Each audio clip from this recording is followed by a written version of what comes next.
I'm an assistant United States attorney here in Sacramento, and I'm in the Narcotics and Violent Crime Unit. And one of the things that I've seen in some of my investigations tend to be large-scale narcotics, firearms trafficking cases. But one of the things that's coming up and that we're learning more and more about are good drugs gone bad. Prescription drug abuse in particular. And both me and our office and also our agents are seeing abuse of prescription drugs.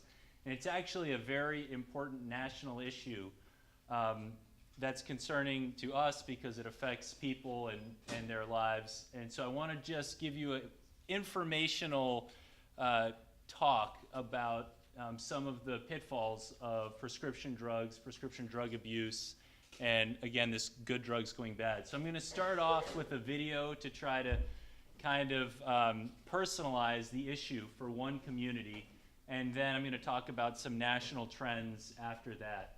And so let's just start with this brief video, and then we'll get to some slides showing some of the national trends. There's additional sort of famous people who have struggled with abuse of prescription drugs as well, including football players, famous musicians, talk show personalities, and of course, sports injuries is one gateway to prescription drug abuse. A common path for someone who ends up becoming addicted or abusing prescription drugs would be to, you get an injury, a knee injury or a back injury, start taking the drugs, and then when those people don't need them anymore, at that point they're still addicted to it and continue abusing it. A couple of facts about prescription drug abuse. Prescription drug abuse has always been around, and in fact it's the nation's fastest growing drug problem, and it has been classified by public health professionals as an epidemic. Fatal drug overdoses have increased for 11 consecutive years, and this is somewhat old data, so it's probably even more than 11 years. And then additionally, opioid pain relievers have been involved in more overdose deaths than cocaine and heroin combined. So in our country right now, abuse of prescription pain medications, and specifically opioids, has actually caused more deaths than both cocaine and heroin combined, which is a very powerful fact. In 2010, which is some of the most recent data we have, there were 38,000, just north of 38,000 deaths from drug overdoses in the United States, and 22,000 of those deaths were from prescription drugs, and 16,000 of those deaths involved opioids. So again, the numbers are quite staggering and clearly a cause for concern.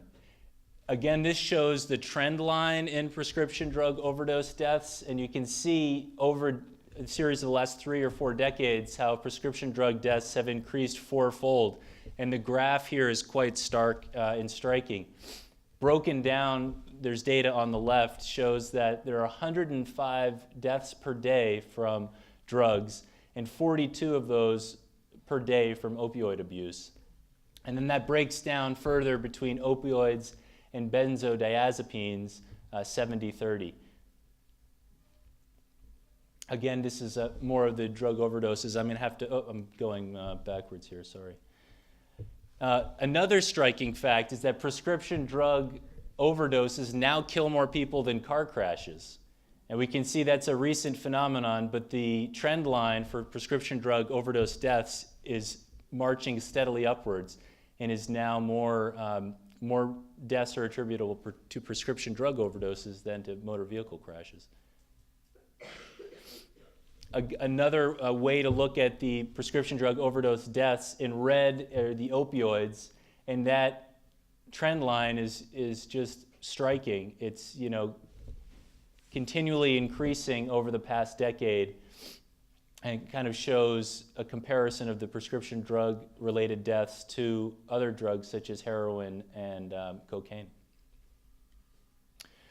Not just deaths, but also emergency room visits. Again, there's a very striking trend line between the trend in emergency department visits involving non-medical use of narcotic pain relievers. So this would be non-medical drug abuse of narcotics and of pain relievers in particular.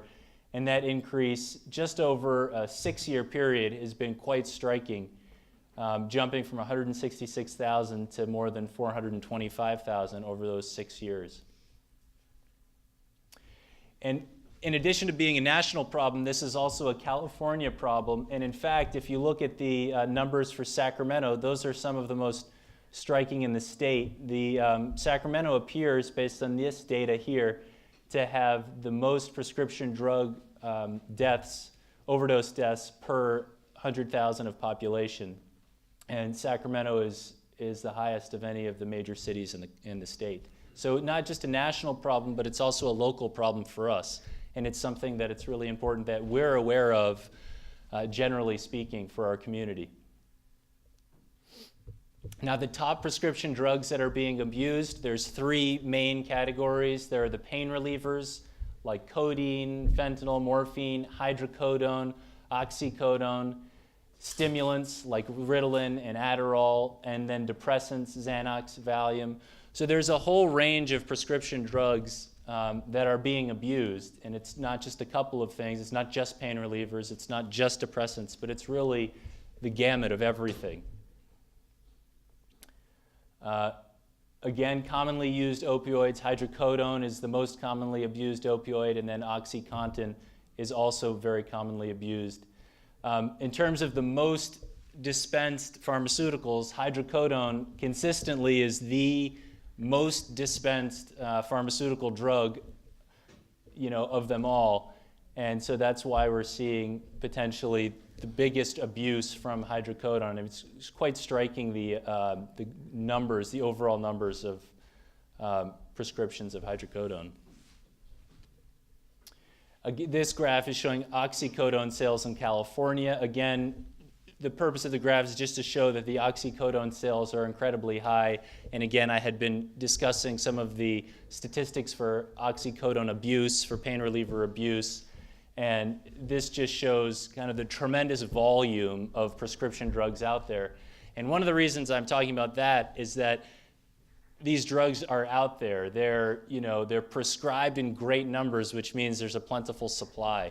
And so, a patient who might be taking a small amount of them might have some left over.